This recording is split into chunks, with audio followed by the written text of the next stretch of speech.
আজ মায়াবতী মা সন্তানটিকে কোলে করে নিয়ে গোবিন্দের কাছে সঁপে দিলেন। দয়াময়, এই নাও, আজ থেকে আমি তোমার আর ঘুম পাড়িয়ে দিয়ে যাবে। কি ঘুমাই না যাবে কোনদিন না। তার জন্য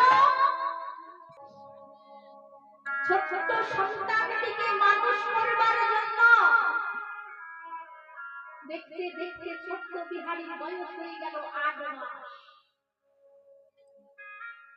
আর মায়াবতী